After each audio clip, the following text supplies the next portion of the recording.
Welcome to Motivational Monday. I'm glad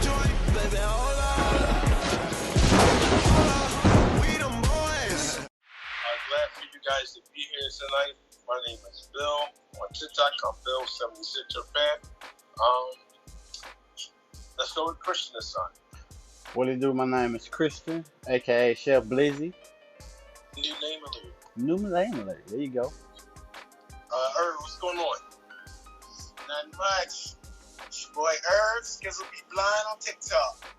All right. Hey, Dick, tell these people something they don't know about you. Yes, sir.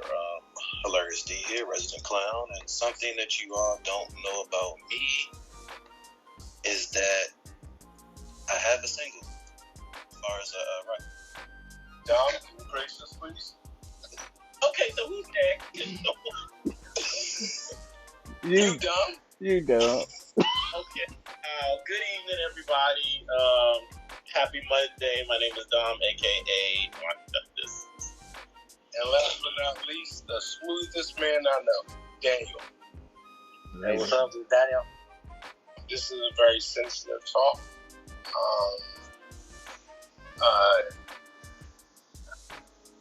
It's rough. It's something that us guys deal with all the time. And I think we should talk about it tonight because some of it is a direct result of diabetes. So I'm going to go ahead and put my story out there. And just to let you know, it is a very sensitive comment or subject. So some people might not want to talk about it, and we understand that. But we do invite you to ask questions. You have me who is going through a lot in my life.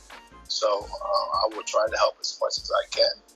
You got the medical term dictionary over there, Dominic. He suggested that he's going to try his best to answer all questions. So let's get started. And he's going to help out with questions too. So if you got a question, write it in the chat. This needs to be talked about because a lot of guys are going through it. And so what we're going to talk about is having erectile dysfunction. It is a direct result of diabetes. I know a lot of people who have diabetes and who suffer from that. For disclosure, I suffer from that. We're going to talk about ways to help you with your erectile dysfunction and medical procedures that you can do that will, for a limited time, help you with that. So I said that I go through this erectile dysfunction. I've had this for maybe past 6 years. And at first it was a very big hammer on my marriage. When you can't do what you want to do, when the time is right, you don't feel like a man. You feel as though your lady, or whoever you're seeing is looking down on you. A lot goes through your mind. So I did the most important thing, which was go talk to my doctor. And I think you have to step up and be secure enough to talk to your loved one first, and your physician second. And we talked about it, and he prescribed the injection.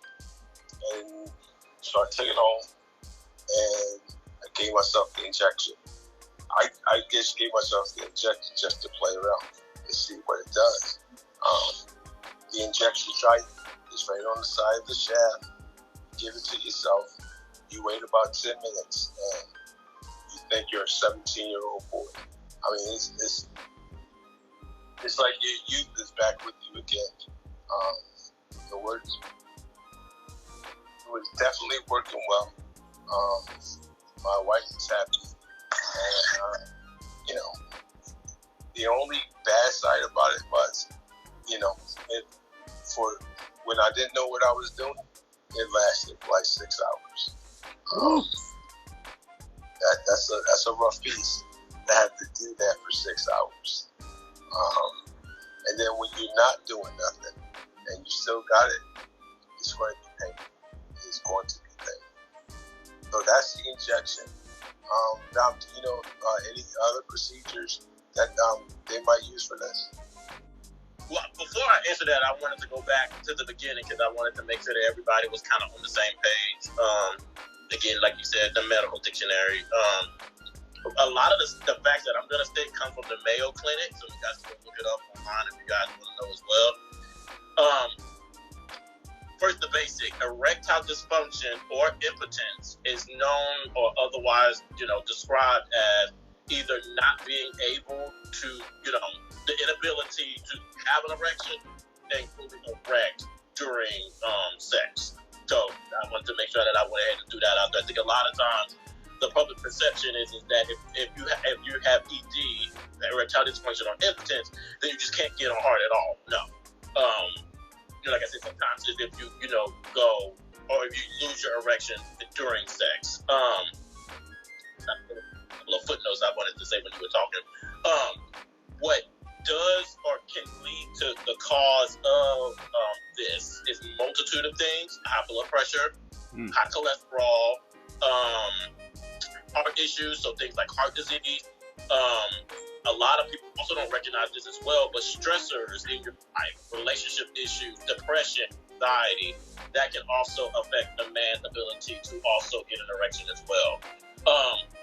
With that, you didn't mention diabetes. Now, obviously, because a lot of us in here either currently have diabetes, have had diabetes in the past, or are about to go through the daily struggle of dealing with diabetes. Naturally, of what diabetes is, obviously, with impotence and erectile dysfunction, you're talking about blood flow to the actual penis. And so, obviously, we already know it's with an N. You got coming forward. What is it? Say again. What's the term that I'm looking for when you have like when you're diabetic, you have the tingling in your feet, your nerve endings? Neuropathy. Right. Okay. Sorry. I was drawing a brain fart. Sorry, you guys. It can also happen in your penis, and so that's why diabetes is more, or erectile dysfunction is more prevalent in the diabetes community. But something else I found out today is that it's also more prevalent with diabetes number 2 as opposed to diabetes type number 1, juvenile onset diabetes. So obviously, because we're talking about diabetes type 2, obesity can also be a precursor to also getting erectile dysfunction and impotence. The good thing about this, though, is that diabetics who are dealing with it can also reverse it, obviously with better management and stuff like that. So it is reversible, but being diabetic puts you at a higher risk. I want to say 10 to 15% higher risk than normal average Joe to getting erectile dysfunction or impotence. Growing older can have an effect on it, but growing older is not, from the studies that they've done, getting older does not necessarily, that's not the one precursor. Like, well, once you get older, you're going to, get ED. From the studies that they're showing, getting older does not necessarily, it's not the check mark, it's more about the poor health. Now, so to answer your question, I'm sorry, I'm moving back. You talked about the injections, you talked about and what other types of things. So obviously, we talk about Viagra and other, oral medications that can help you to stay erect for long. There's also some surgical procedures as well that you can have. But word to the wise, I think that it's important to also remember that when you have an erection, with medication or without medication, shot, pills, whatever, you are not supposed to have an erection for longer than 4 hours. Okay, make sure that I throw that out there. Medically, you are not supposed to have an erection for more than 4 hours. If you have it for more than 4 hours, you are actually doing more damage to yourself. So when you do that, you actually could be causing further damage by taking medication. It's like we said earlier, by not taking it correctly, taking too much of it, and your body can, 1, become immune to the medication, and then 2, you can actually be giving you could actually be going more down the road of erectile dysfunction or impotence by continuing to take the medication. Okay, I thought that was also, and I think that's also something else to throw out there. The Viagra and pills like that, the shots, the surgeries, these are not a permanent fix. I think in many ways it's supposed to help with the sexual experience, but these are not supposed to be a permanent fix. And like you said earlier, you definitely need to. They recommend having somebody who is either trained to either show you or for you to take courses exactly on how to do it, because if you don't know what you're doing, like you stated earlier, Bill, you can actually be doing more damage to yourself than actually is necessary. Okay. I know that when I said I gave myself the shot and it lasted like 6 hours, I think I gave myself too much of the dosage, and I think something that you had to mess around with. But they did give it to me in the office. But because it was the first time me doing this, and you know, it's a very sensitive area, I don't think I did it right. So I just went home and tried my best there. But now, do you know about oral medications? Do you know if there's side effects to it, or how long they last? So one more prolonged side effect to taking the oral medication is obviously with the so you're gonna notice a trend. Typically, when you're talking about an erection, it's going to deal with the blood flow to the penis, and obviously keeping the blood flow. A lot of times when taking oral medications, the longer you stay erect, obviously that's blood flowing directly to your penis to keep you erect, and it's having to take that blood flow from other vital organs. So that you can see a vast drop in your blood pressure. Lightheaded, migraines have been associated with it as well. So things like this, these again are side effects to taking the medication. You can also become immune to it over time if you take it too much or too frequently. You can actually kind of grow a tolerance to it, and then the effects of the medication will not last as long, if at all. And I wanted to throw out there too, when you were talking about the injections, I should have thrown this out there when you said it's a injections.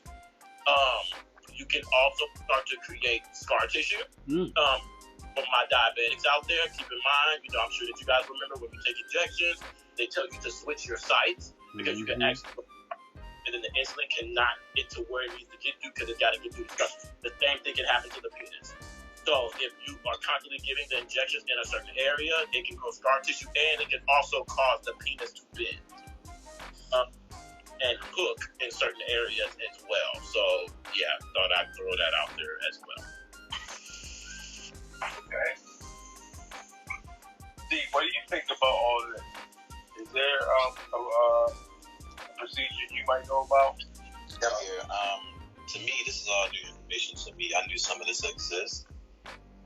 In my own personal, experience, but as far as procedure, no, not really. From my own experience, how I went through it is that, 18 and out here doing whatever, thinking I'm grown, and dealing with another young lady, and we were going through relationship issues. Our moms was getting along and things like that, on top of me trying to be, what I thought was a man at that age and whatnot. And then it wasn't the fact that, I couldn't get up at all. It's the fact of keeping it. And it just wasn't happening. Every time we would go do our thing or whatever, it just wouldn't happen. Or I would just be, what's the word I'm looking for? Flaccid most of the duration, and not being able to keep a full erection. And went to the doctor, did some research. I had, ED, lasted for about a month.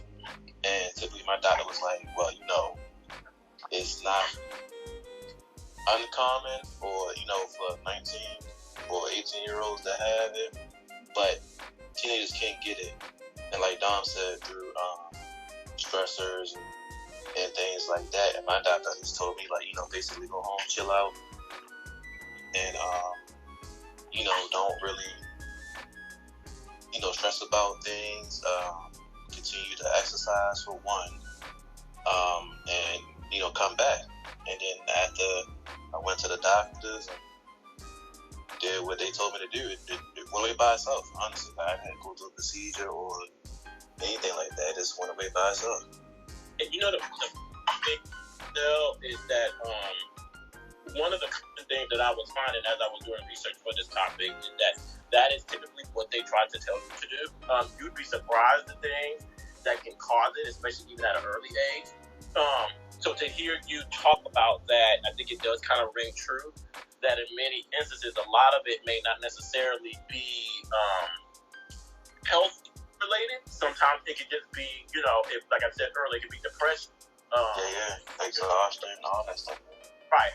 There have been men who have also dealt with it simply because they've gone through relationship issues. Mm-hmm. Just even finding certain things that maybe were once stimulating. So I think in many ways, I think at least from what I'm gathering from the research is that obviously, sometimes in many instances medication does need to be applied, but that you definitely want to take to make sure you check the checklist off to make sure that there aren't any other contributing factors. And before I get back to Bill real quick, I feel like I'm probably making y'all feel like, well, damn, maybe I should have to do it. Well,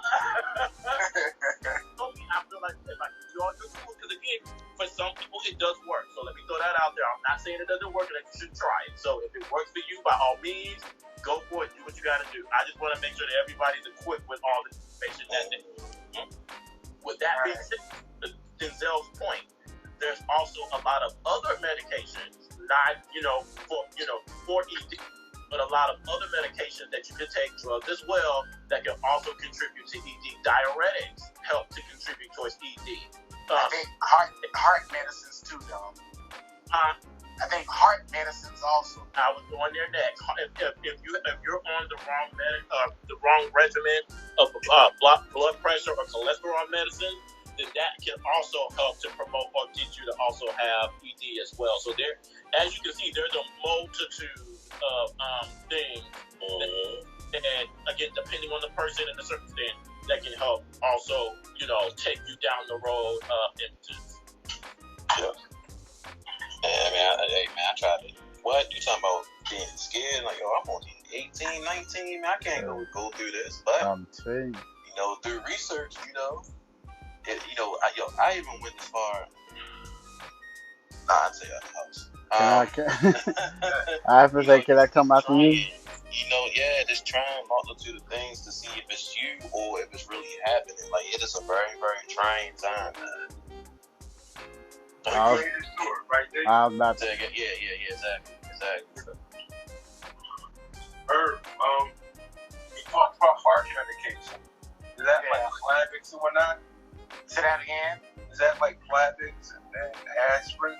So to be honest, Bill, I'm not sure what heart medicines. I just know some heart medicines will have that effect. Okay. But what about you? You know of any procedures that they might have done to help rectify eating? Well, yes, there's a surgery that you can have for a penile implant, and there's two kinds.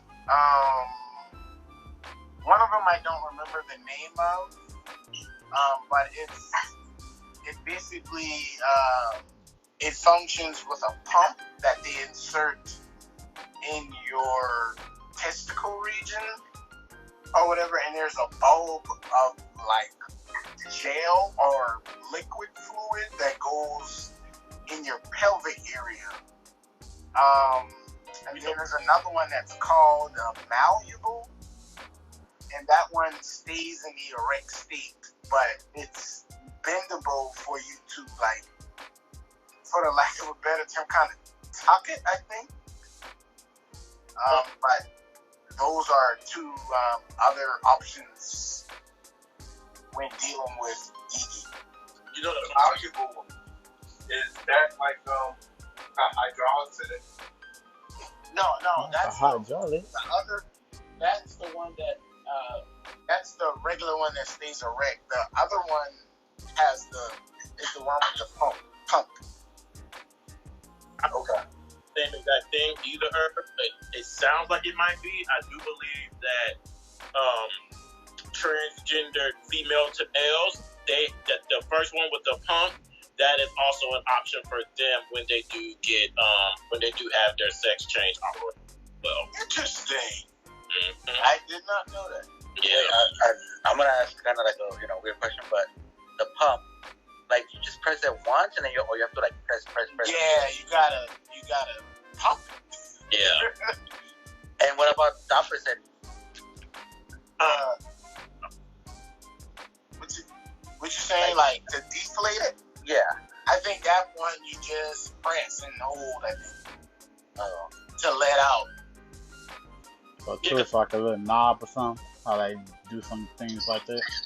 No, so okay. So then again, and I don't because I've had a friend previous who was going through a transformation as well from female to male, and the reason why I thought that they were the same is because she said something to the effect of, like you said, Herb, that pocket of fluid, and when you pump it up, essentially the fluid goes into the penis to create the erection, kind of like the blood flow. Yeah. Right.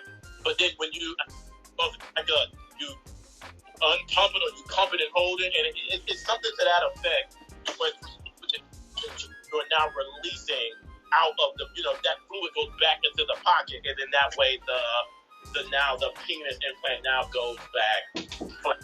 Yeah. So I'm not sure if it is, but it sounds like it's the exact same thing. Yeah, what you're telling me, it sounds like it is. Yeah. But I just never knew that was an option for them. Yeah. I can, go ahead, Don. So I will say this, interesting fact. I thought it would be race related. I thought maybe there was a certain race that may have dealt with it more, or maybe. But the funny thing is all the it's not race related. Essentially across the board, Asian, Hispanic, Black, and white all deal with impotence about the same percentage. I think maybe the numbers may be a little bit off. Like maybe one is 21, one is 20, one is 19, one is 22. But essentially, they're all right there with one another. So race also does not play a factor either. You know, Don, when you said that growing old or older doesn't have any real effect on it, that took me for a shock. Yeah, so I mean, I think the impression that I was given is I think that a lot of people feel like, okay, well now, thank you for your percentage goes up once you reach the age of 40. And then it continues to go up each decade. So from the age of 40 to 50 to 60 to 70. I think it almost doubles when you're at the age of 70. So urban, you tend to believe it does have something to do with age because you see yourself getting older and all of that. What they're trying to get across, though, is that while we're thinking age, it's not necessarily the age that's doing it. It's more along the line of the health issues that come along with age. Right. Okay. So because of those health issues that come along with getting older, those are the contributing factors. So I guess let's say if you're talking about somebody who is, exercises and eats right and all of those things and still is not dealing with any any major health issues at the age of 60, then the chances of you getting it is lower. So I think that is more health issue related instead of age related. What about you, Chris? Anything you might think of? Well, y'all really just touched everything because I wanted to ask Herb about all things that he was just talking about. But I can say that it happened to me before, just like Denzel said. But mine's happened to me when I was like 21. I don't know why, but I know why, but I didn't believe it. It's because I wasn't taking care of myself with my diabetes, and it snuck up on me, and I was like, oh, okay. It actually happened 2 times to me when I was 21 and 23. Yeah. Did you go to the doctor for it? No, I didn't. After that, after it happened the first time, it didn't happen no more. But then when I was 23, that's when uh that was after I had my stroke. Like it was, yeah, it happened. But then after 23, it never again. Reiterate to the diabetic out there too, it is reversible. So, better. I thought it was like, your eye. Once you lose that muscle, you don't gain that back. So I think, and again, like I said, from the gist that I'm getting with Mayo Clinic is that, especially when you're talking about type 2 diabetes, so because it's more obesity related, I think if you tend to lose weight, then you can start to get that back. Like I said, keep in mind, it's kind of like neuropathy. We're talking about the nerve endings and the blood flow and stuff like that. So in many instances, like you said, Bill, if you destroy those nerve endings, then that may be something permanent. But I think the gist that I got from the Mayo Clinic, I can't tell, is that if you catch it early enough and then change and live healthy or live a better lifestyle, that the circumstances could be reversed. Doesn't how long you have diabetes comes into play? From what I was saying, I don't know if it's necessarily the diabetes, how long you've had it, but like we were saying earlier, just like with a lot of the other health issues, as we know, diabetes is kind of the gateway into a lot of the kidney failure, heart disease, all of those things. So I don't know if it's necessarily how long you've had diabetes. I think it'll be more about how long you've been dealing with those other health conditions, for the heart, the cholesterol, the obesity, stuff like that. Yeah, I do something just using common knowledge. If your diabetes is out of control, you're running range of 300 blood sugar. And I just thought it's like the heart. It that wears and tear on your heart. Now, I'm not sure if you can rebuild that heart muscle, but I just tied it to my eye. I can't get that muscle back. Right, well, no, maybe I should. So, I'm not saying that, let's say, okay, so you used the term earlier that, it makes you feel like you were 17 again. In your 60s, will you turn around and start feeling like you're 17 again? No, it's not going to happen like that. So when I mean reverse it, I don't mean reverse it in that aspect. If you say, before you started going down the journey of ED, you were able to get erect, but you were only erect for 5 minutes and become flaccid again. Would you get back where you were in your prime, according to the Mayo Clinic? No. But instead of maybe 5 minutes, maybe 6 or 7 minutes, or possibly 8 minutes, is kind of just. All right, so if anybody can pick the most important thing for someone suffering ED, what should they do right now? Go to the doctor. You have the stress that are taking place in your life and try to resolve those. I think, and still go to your doctor as well. But I think if you've checked all those other boxes and they're not contributing factors, then definitely start looking into other possible. I would say, for one, don't panic. For one, as we all talked about, and everybody can see that it is a normal thing that people go through. It may not be common or uncommon, but it's a normal thing that people go through. Stay confident, and if you need to, back away from the relationships physically. I truly believe that during this period, I wish I could tell my younger self this as well, that going through this period, the worst thing you can do is try to force it. It does nothing but make it worse. Because you do nothing but exhaust yourself even more mentally and physically. So yeah, cause I can say, because at that moment it was happening, oh my God, I was trying to do everything just to get it. I was like, what is going on? Those alternatives are really good for you, and exactly how frequently you should be doing it. Because I ain't gonna hold you. The reason why I thought it was happening Just cause it was me and this girl. I'm talking about every night, every day. I'm talking about, but I don't think it was that reason though. Likewise, bro. All right, anybody else? Got anything else to add? No, not I really. did have a question. I did have a question for Dom if he researched it. I know in my research, I did see that the male sex drive plays a part in it as well, you know, outside of disabilities and poor health and stuff like that. Dom, in your research, did you see that once the sex drive decreases, that plays a part in ED as well? I didn't really look that up. I do know that typically as men we start to lose our sex drive as we get older as well, and then a lot of times with our female counterparts, there's kind of peaks at a later age in their life.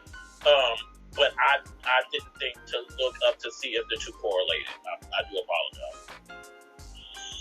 Well, no, You good. Just a question. Does testosterone help with that? Oh, that's another good question. I don't know. I don't have an answer for that, but that is a good question.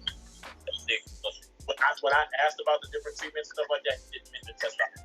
That's something that I can look up, but I didn't remember hearing anything about testosterone. All right, well, great questions tonight. I appreciate you guys coming out. Does anybody have anything to add? I can't think of Not mine. me.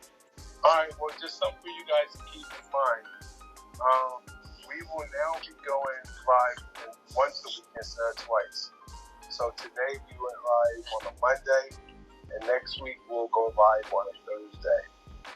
Just trying to understand that everybody has lives and doing their own thing on the outside of this. We're just trying to be mindful of that. So this week, get to know Titans, and we'll be doing that next week. I think I got a story to tell. I probably got a story to tell. We'll wait for that to see. But I thank you all for coming in tonight, and whoever came in to take a listen, I thank you that. And we can talk. If you got questions about it, ask. And you can ask us. You can ask your loved ones. You can ask your physician. I don't know if you want to ask your pastor. I don't know. But you can ask. Just get information. Don't go this alone. Yeah. Because it's hard. Once that thing starts getting in your head, it's very, very hard. All right? Take us out. Tighten up. Oh, blind tighten up. Good night, everybody. Good night, sleep tight, y'all. Thanks for watching. Until next time, Blind Titans out.